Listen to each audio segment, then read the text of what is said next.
Soy Fernando Díaz Villanueva, hoy es 8 de abril de 2017 y esto es La Contracrónica.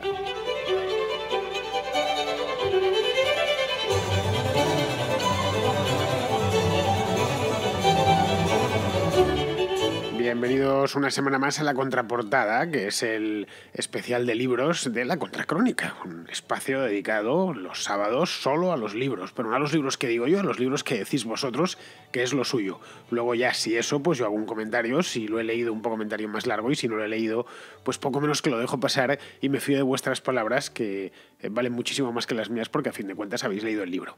Participar en este espacio, en La Contraportada, es muy sencillo, basta con enviar una audioreseña muy breve, de 1 minuto aproximadamente, puede ser de 1 minuto y medio, puede ser de 30 segundos, en torno a 1 minuto, al siguiente número de WhatsApp, una nota de voz, es el 690 82 7909, con el más 34 delante, si es que sois lectores con un teléfono móvil que no está en una operadora telefónica española. Entonces, pues significa que tenéis que marcar el más 34.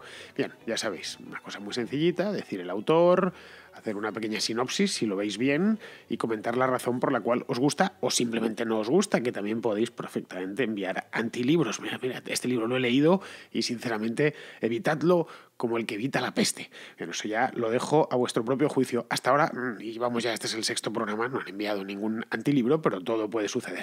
Muy bien, pues no perdemos más tiempo y pasamos directos de cabeza a la contraportada.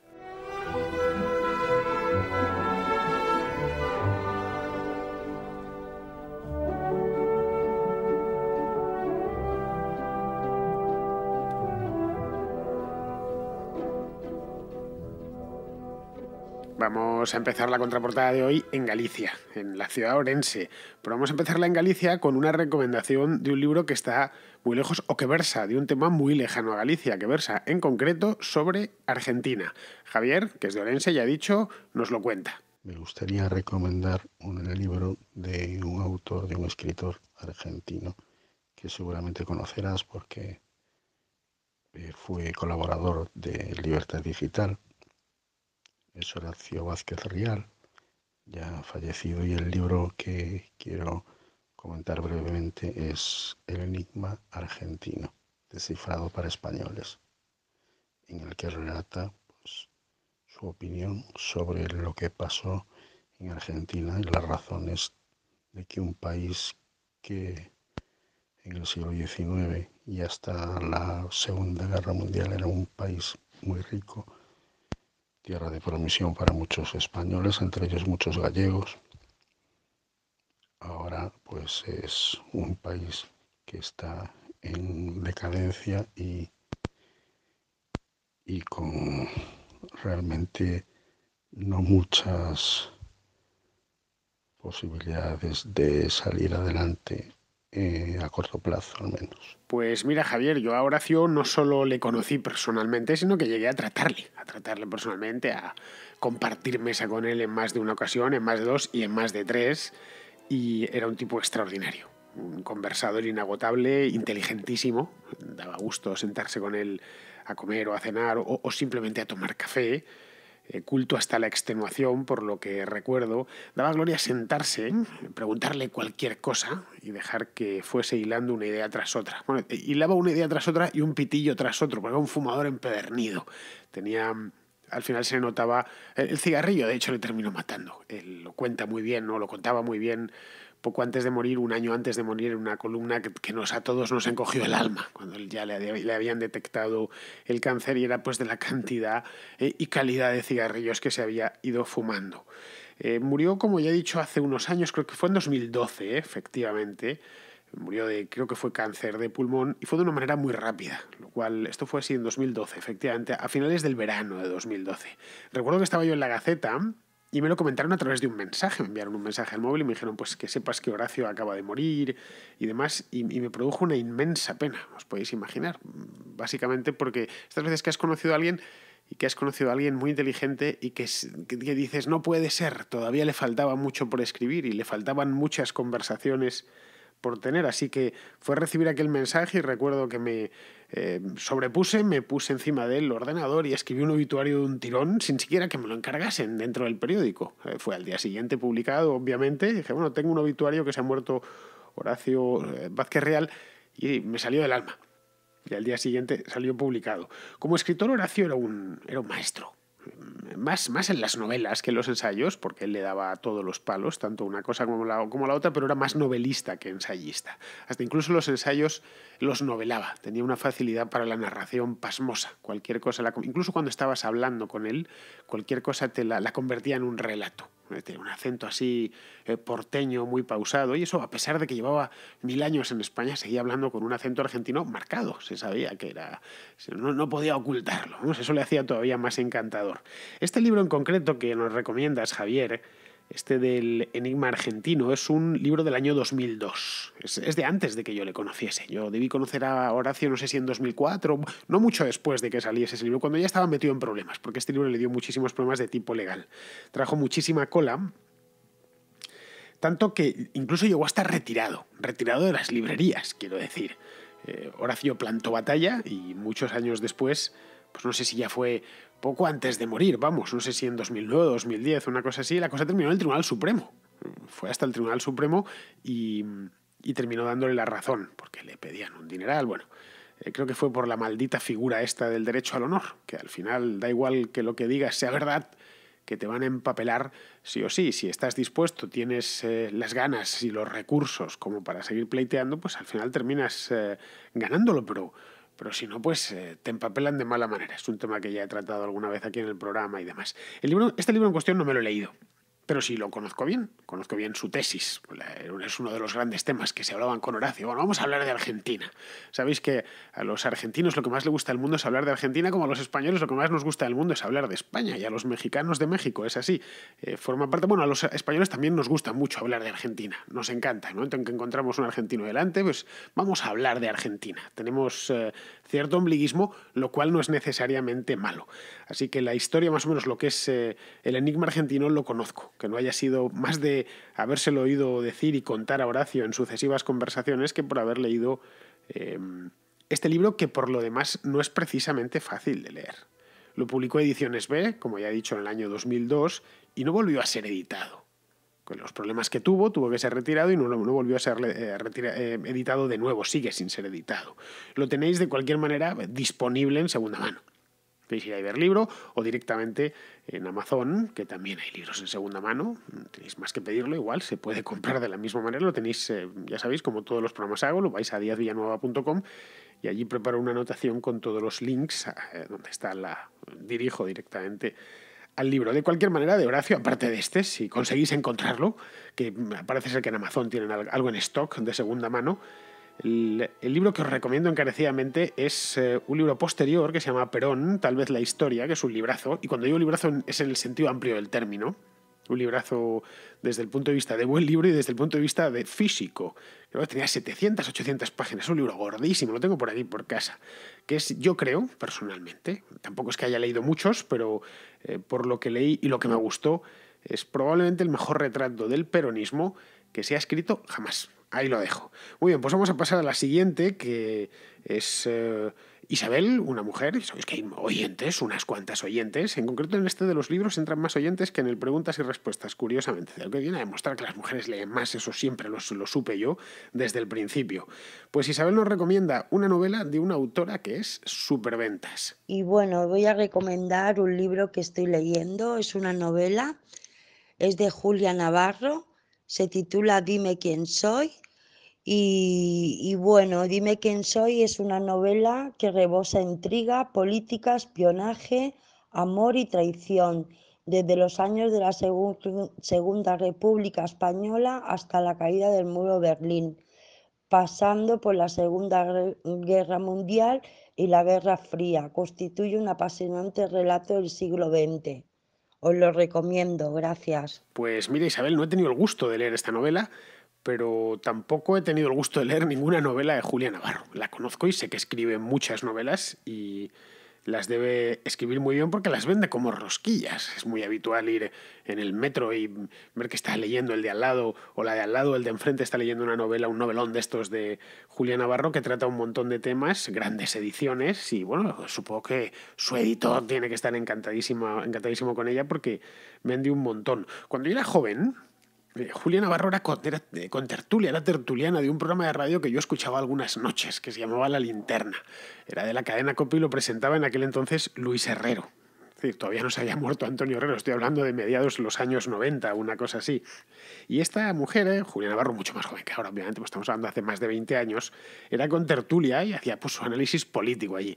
Y como analista política era malísima. Yo lo recuerdo cuando se ponía a hablar, pues a esa hora yo me ponía a leer o a estudiar y decía, a ver si acaba esta, y se ponía a hablar otro, porque esta no da pie con bola. Luego, pues años después empezó a dedicarse, o quizá por aquella misma época empezó a dedicarse a esto de las novelas y parece que le ha ido muy bien. Se ve que como novelista, si como analista era mala, como novelista es una novelista extraordinaria y a la vista está porque vende muchos libros. Este libro en cuestión, Dime quién soy, lo tenéis en Amazon, por supuesto, publicado por Plaza y Janés, pero vamos, lo tenéis publicado en todas la editorial es Plaza y Janés, pero en todas las modalidades posibles, en Kindle, en tapa blanda, en tapa dura, vamos, que solo falta el audiolibro. Nada más, el cuarta, el audiolibro por si ya directamente lo quieres escuchar. Eso del audiolibro aquí en España no se lleva mucho, pero en los Estados Unidos sí que es común que la gente se descargue al iPod o al teléfono los libros y pues los va escuchando, ¿no? Conforme va pasando el día. Prefiere que le lean a leer ellos mismos. Muy bien, pues seguimos. Queda recomendado este libro de Julia Navarro y vamos a pasar a otro. En este caso nos trae la recomendación un clásico de la contracrónica y de la contraportada, Alfredo de Tenerife, que nos recomienda un libro bélico. Ya sabéis que este Alfredo es un poco guerrero. Cuando el otro día hablabas de lo de las películas, y para hacer lo mismo que con los libros, se me vino a la cabeza un libro muy divertido, muy bueno, que se llama Devuélveme mis legiones, de José Manuel García Torres, en la editorial Almena. Me lo recordaste porque al leerlo está escrito como la película Black Hawk Derribado, en tiempo real. Lo que pasa en las columnas de las legiones 17ª, 18ª y 19ª en la batalla del bosque de Teutoburgo. Muy, muy bueno. Desconocía este título, Alfredo, si te soy sincero, y por lo que cuentas, pues tiene muy buena pinta, la verdad. Esto de ya solo el título es magnífico. Devuélveme mis legiones. Esta del desastre del bosque de Teutoburgo es una historia fabulosa. No sé si habéis oído hablar de ella.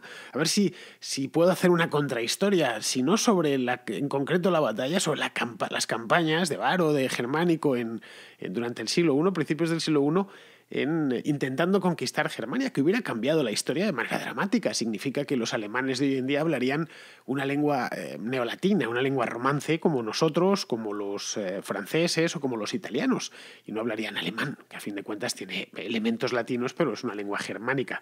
Es decir, con que hubiesen los romanos conseguido correr la frontera del río Rin al río Elba, es decir, lo que es la Alemania, la cuna de Alemania, con eso hubiese bastado, si hubiesen pasado allí 300 o 400 años, hubiese bastado para que hoy la historia de Europa habría sido radicalmente distinta, al 100%. No sabemos, bueno, si hacer historia ficción, no quiero decir que hubiese sido mejor ni peor, pero hubiese sido distinta. Pues esta batalla del bosque de Teutoburgo fue a principios del siglo I de nuestra era. Esto es en tiempos de Octavio Augusto, para que os pongáis mentalmente. Se la conoce también como la derrota de Varo, por Varo, que era el general romano. Este general romano, al que una coalición de germanos acaudillados por un tipo que se llamaba Arminio, en alemán Hermann, lo derrotó de una manera muy humillante. Perdió 3 legiones, como cuenta Alfredo, la 17, la 18 y la 19. Las perdió definitivamente. Es más, nunca jamás Roma, en el resto de su historia, en los 4 siglos o casi 5 siglos de historia que le quedaban por delante al Imperio Romano, volvió a tener legiones con esos números. Fijaos si fue una cosa que les afectó realmente. Luego ya tuvieron tiempo de vengarse, incluso se vengaron del propio Hermann, unos años después se vengó Germánico, el padre de Calígula. Vengarse físicamente, es decir, que lo liquidó. Pero esto dejó muy marcada la historia de Roma. El propio Varo se suicidó. El título, de hecho, es tan bonito, eso de Devuélveme mis legiones, porque cuentan que eso mismo era lo que decía el propio Octavio Augusto en Roma cuando le llegó la noticia de la catástrofe. Por lo visto el tipo se daba contra las paredes y decía ahí en el palacio, decía, Varo, devuélveme mis legiones, devuélveme mis legiones. Tenía auténtica...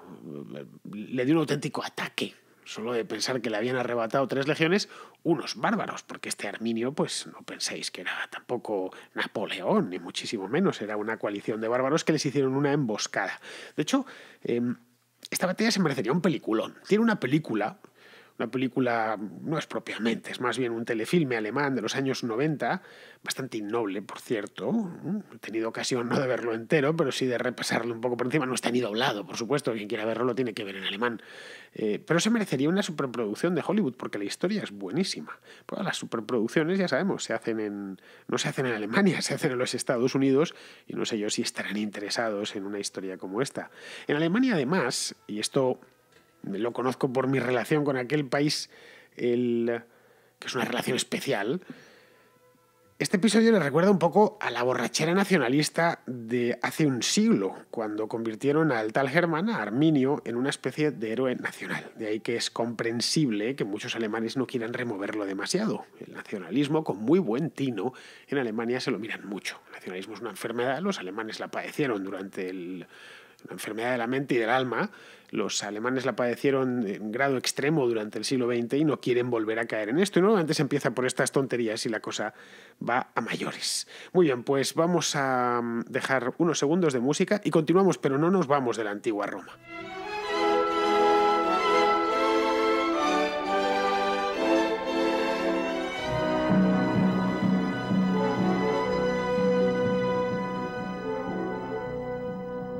Os decía que no nos íbamos de la antigua Roma, y es que no nos vamos de la antigua Roma, porque Juanjo, que es de Logroño, quiere que sigamos en ella al menos un libro más. Te quería recomendar 2 libros. Uno es un clásico, se llama Los idus de marzo, de Thornton Wilder. Me imagino que muchos oyentes ya lo habrán leído, porque es un libro bastante viejo y ha sido reeditado 1000 veces en España. Yo creo que lo publica Alianza. Es una novela epistolar sobre los últimos días de Julio César y aunque pueda parecer a priori así un poco rollo, pues eso, una novela de cartas y tal, es absolutamente apasionante. Es uno de los mejores libros que he leído en mi vida. Yo lo llamo un clásico desconocido porque mucha gente no lo conoce, aun gente que suele leer habitualmente, y cada vez que lo he recomendado a alguien no ha fallado. Es un libro que ha encantado a quien lo ha leído. Y el otro libro que te quería recomendar es algo completamente distinto. Es un libro que se llama ¿Qué estás mirando?, de Will Womperth, creo que se pronuncia así. Lo publicó Taurus hace unos años. Es un libro sobre el arte contemporáneo, sobre el arte moderno, sobre este arte que a veces nos hace preguntarnos si esto es arte o no es arte. No te digo que después de leer este libro vayas a terminar de valorar algunas de las cosas más extremas del arte contemporáneo, pero sí que es un libro que te ayuda a preguntarte a veces cuáles son tus prejuicios y a valorar lo que los artistas pretenden hacer, no lo que siempre logran hacer. No quiere decir que vayas a ir al Reina Sofía y vayas a salir de alguna de las exposiciones comprendiéndolo todo. Puede pasarte como a mí, que salgas del Reina Sofía sintiendo que te han intentado engañar. Pero otras veces sí que vas a tratar de hacer el esfuerzo de comprender y a valorar un poco más el arte contemporáneo, que me parece que es un arte bastante atractivo, a la vez de bastante incomprendido. Pues muy bien, Juanjo. Los idus de marzo es un libro magnífico. Poco más puedo añadir de lo que ya has dicho. Cuenta los meses anteriores al asesinato de Julio César, que fue asesinado exactamente el día 15 de marzo del año 44 a.C. Es de estas fechas que te aprendes cuando eres jovencito, cuando estás estudiando historia, y ya no se te olvidan jamás. Es fácil de recordar porque idus de marzo, ya te dice algo, ya te dice que fue en marzo. Luego el año 44 se te queda clavado. Es de estos años capitales en la historia de la humanidad, como, qué sé yo, 1492, 1789, 1212 de las Navas de Tolosa te van quedando, ¿no? Bien, pues el año 44 y luego lo del 15, pues porque los idus en la antigua Roma era siempre el día 15 de cada mes. Los romanos tenían las calendas, que era el día 1 de cada mes, pero los griegos curiosamente no tenían calendas. Entonces, por eso cuando decimos a las calendas griegas, ad calendas graecas, decían que esto es para nunca, porque los griegos no tienen calendas. Lo utilizaban, su calendario era de esta manera tan peculiar, y un idus siempre era eso. Al propio César le advirtió un ciego que se cuidase de los idus de marzo, es decir, que se cuidase del día 15 de marzo, y el día 15 de marzo una conjura entre la que se encontraban algunos capitostes de la política romana de entonces, y entre ellos su propio protegido, pues le apuñalaron en la puerta de la curia. Hoy está en el mismo sitio, como por lo menos los que vamos a Roma, buscando este tipo de cosas. No creemos que allí mismo en esas baldosas apuñalaron al propio Julio César. Pero bueno, este libro está muy bien, yo hace muchos años que lo leí, pero lo recuerdo con agrado. Si es la verdad, pues no sé, debí leerlo hace 25 años tranquilamente, o 20 años, una cosa así. No es propiamente un ensayo, por lo que recuerdo es una novela histórica, es decir, que el autor se toma todas las licencias que cree necesarias, y es bueno que sea así, porque a fin de cuentas es una novela histórica y una novela también, por lo que recuerdo, de puro personaje, más que de recreación, de puro personaje, de conversaciones, de trabajo un poco psicológico, entrando bien en los personajes, en el de Julio César muy a fondo. El libro, por supuesto, lo tenéis disponible, que para algo es un clásico, y los libros clásicos siempre están disponibles, pero no en Kindle. En este punto me tocaría decir, pues caray, no entiendo por qué los editores no ponen el libro en Kindle cuando deberían hacerlo, porque en definitiva no les cuesta nada. Pero no, eso es lo que hubiese dicho yo la semana pasada. Pero ahora ya no lo voy a decir más veces, porque la semana pasada, después de la contraportada, me escribió Roger Domingo, que es de Deusto, que es un editor, para explicarme la razón. Lo hizo muy amablemente y tiene que ver, según parece, con los derechos, especialmente con los títulos extranjeros, es decir, los títulos que los propios editores no han negociado aquí, que tiene un autor en España. Entonces, pues negocian los derechos de la edición escrita, escrita en papel, de la edición electrónica, pues del audiolibro, de la edición de un tío haciendo cucamonas y muescas y lenguaje para sordos, en fin, ya todas las versiones posibles. Es decir, era previsible y no podía ser de otra manera. Así que, aunque el editor quiera y tenga toda la voluntad del mundo en que este libro, ponerlo disponible en la versión Kindle para el español, el caso que nos toca ahora, que sería los idus de marzo, pues no puede, o no siempre puede. Basta con que le pidan una cantidad desmesurada o que directamente no se lo den. A los editores la verdad es que hay que reconocerles el mérito que tienen, que es indiscutible. Se juegan el dinero, se pelean con quien haya que pelearse y a la vez olfatean el mercado para ofrecernos lo que queremos leer. Sí, los autores son importantes, indiscutiblemente, pero los editores no lo son menos. Muchas veces no lo solemos tener en cuenta. Para que un libro esté ahí, yo miro las estanterías de mi casa y pienso, hay muchísimo trabajo de autoría aquí, pero también hay muchísimo trabajo de edición. Sin todos estos editores que hay detrás de cada uno de los libros, yo no hubiese tenido oportunidad de leerlos. Hoy es relativamente más fácil para un autor llegar hasta el lector, pero hasta hace no mucho no era así, y todo ese peso caía sobre los editores. Muy bien, pues dicho esto, vamos a pasar al siguiente, que nos viene de Irlanda. Este caso es Miguel, no es la primera vez, ya la semana pasada creo que fue, la anterior estuvo vive en Dundalk, en Irlanda, un pueblito de Irlanda, y nos trae un libro magnífico sobre Stalin y el stalinismo. Y me gustaría recomendar otro libro cuyo título es Como el temible, de Martin Amis. Su segundo título es La risa y los 20 millones y trata de un tema que es bastante difícil de entender aún hoy en día, y es la fascinación que ha producido un régimen cuyos resultados han sido terribles para la historia de la humanidad, como es el comunismo. Martin Amis toma como punto de partida a su propio padre, Kingsley Amis, un novelista que, como muchísimos intelectuales occidentales, sentían una fascinación por los presuntos ideales del comunismo, a pesar de que tenían numerosísimas pruebas en contra de que el resultado estaba siendo exactamente el contrario del que sus líderes y ellos mismos pregonaban, y sin hacer el mínimo esfuerzo por vivir esa realidad o por tratar de discernir qué estaba pasando, prefirieron elegir una fantasía porque les resultaba aparentemente bella y así legitimaron una verdadera matanza a través de el hambre, el terror y la esclavitud. Creo que es un libro muy pertinente porque está muy bien escrito, es muy sardónico como es el autor y necesariamente sardónico en esta ocasión, y sirve para reflexionar por qué preferimos fijarnos en conceptos vacíos muchas veces en lugar de atender a la realidad que está delante de nuestros ojos, porque nos engañamos a nosotros mismos. Pues Miguel tiene toda la razón del mundo y una poca más. Tiene muchísima razón porque este libro es magnífico. Simplemente, no digo más. Tiene unos cuantos años.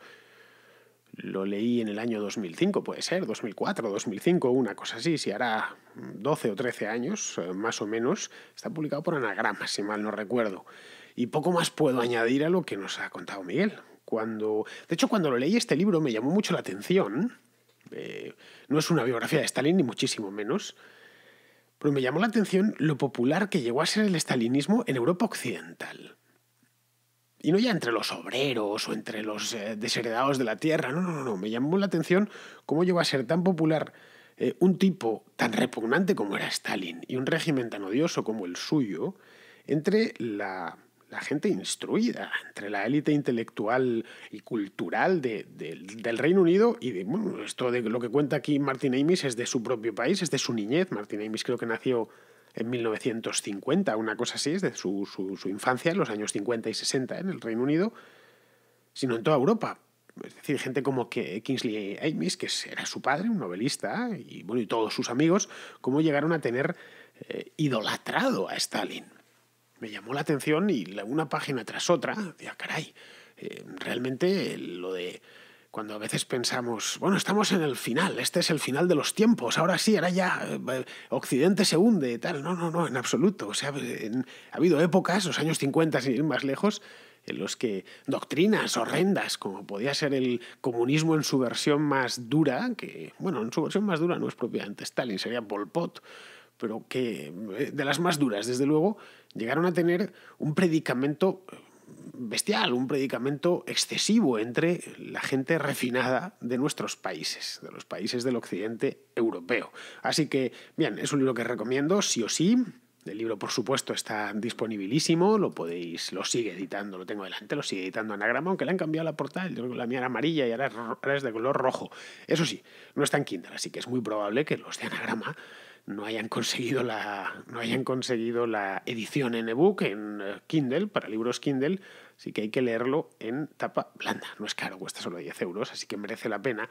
Yo os lo recomiendo encarecidamente. De hecho, el libro recomendado de este programa va a ser este, Martin Amis. Y no lo tengo fácil, porque ha habido algún otro que estaba muy bien, como el que viene ahora. El que viene ahora también es de primera, es un libro, otro clásico, clasicazo en este caso, y es también inglés. El libro que os quería recomendar sería El Señor de las Moscas, escrito por William Golding en 1954. Hicieron una película luego también y trata sobre las relaciones entre las personas, concretamente sobre unos niños ingleses que van en un avión, el avión se estrella, aparecen en una isla y tienen que convivir entre ellos. Surgen diferentes líderes, frustraciones, criminalidades, y es un libro muy interesante para todos. Pues el que ha hecho los honores es Néstor de Pamplona, que tampoco es la primera vez que entra, más o menos os voy conociendo después ya unos cuantos programas, los más lectores de la Contracrónica, pues Néstor es uno de ellos. Este libro del Señor de las Moscas es uno de los títulos clásicos de la literatura británica de posguerra. Creo que no hace falta ni estudiar la literatura británica de posguerra, simplemente con leer 2 o 3 títulos o conocer 2 o 3 autores ya se sabe que William Golding, a quien luego dieron el premio Nobel, ya al final de su vida, no sé exactamente en qué año murió Golding, pero debió ser los años 80, una cosa así, y siendo yo niño, murió Golding y le dieron el premio Nobel antes de morir. Pues este es uno de los libros fundamentales. No sé, en Inglaterra creo que lo ha leído todo el mundo porque me consta que allí lo leen en los institutos y lo leen los jovencitos. Yo lo leí de jovencito también, ¿eh? Es un libro que hay que leer pues a esa edad, a los 16, 17 años, una cosa así. El libro está bastante bien, por lo que recuerdo. pesar de que lo leí hace 1000 años, como os podéis figurar, y podría decirse que es, por lo que yo recuerdo, más otras veces que siempre sale en alguna conversación, ¿no? Esto es como el señor de las moscas y tal, ¿no? Es algo así como una parábola sobre la sociedad humana. Una parábola un tanto pesimista, todo hay que decirlo, pero una parábola. Se han hecho algunas adaptaciones cinematográficas, pero vamos, no hace falta que veáis ninguna, no sé si han sido 2 o 3, no hace falta que, pues son menores, son películas menores, no hace falta que veáis ninguna de ellas porque teniendo una serie como Lost, que esencialmente es una parábola similar, aunque no con niños esta vez, la historia está del Señor de las Moscas son unos niños que se estrellan, un avión se estrella en una isla desierta, y mueren todos los adultos y solo quedan los niños, unos 20 o 30 niños, una cosa así, forman una pequeña sociedad. Bueno, el caso de Lost, ya sabéis, lo mismo, un accidente aéreo en el que quedan varados, aunque esta vez son adultos, pero la historia es, es muy parecida. Náufragos condenados a empezar de cero, en fundar una sociedad desde cero en un lugar generalmente paradisíaco, una isla en mitad de los mares del sur, del Pacífico. Es decir, es un tema muy atractivo y da para bastante. De ahí que esta novela de Golding pues haya tenido tanto recorrido y siga teniéndolo, porque el libro lo tenéis, está publicado en Alianza y lo tenéis en todos los formatos posibles. Si tenéis hijos de unos 14 a 18 años, más o menos, el libro no es difícil de leer para nada. Yo lo leí entonces, y no me costó absolutamente nada. De hecho, creo recordar que hasta me enganchó. Es un buen regalo, les va a gustar seguro. A mí, desde luego, me gustó.